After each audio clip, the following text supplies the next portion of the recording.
Assalamualaikum warahmatullahi wabarakatuh. Perkenalkan, nama saya Zahra Fitriani El-Khair dengan nomor pokok mahasiswa 19550410005. Berikut adalah rangkuman saya tentang sedimentasi, mata kuliah, Operasi Teknik Kimia 1, dosen pengampu Ibu Lia Lismeri, ST, MT.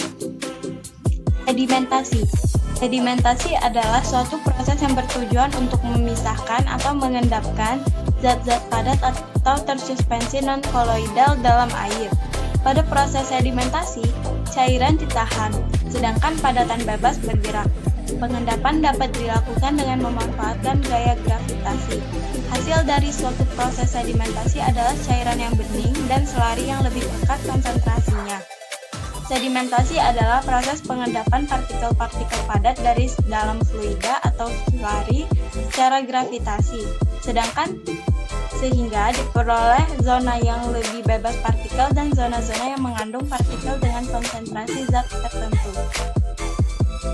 Berikut adalah prinsip sedimentasi.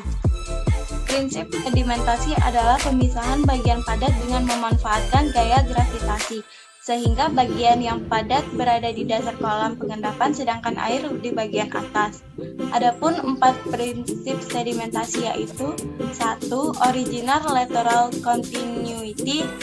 Prinsip ini menyatakan bahwa sedimen akan terakumulasi secara menyebar mendatar pada suatu cekungan atau basin. 2.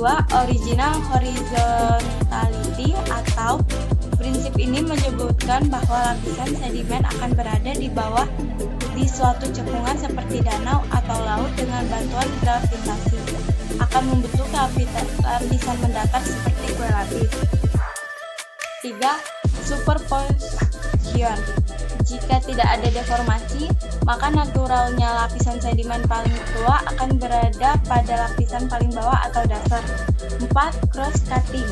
Ini menyatakan bahwa lapisan bantuan yang dipotong oleh sesar atau intrusi batuan beku, maka batuan yang dipotong harus lebih tua dibanding lapisan atau intrusi yang memotong lapisan sebelumnya. 2. Mekanisme sedimentasi.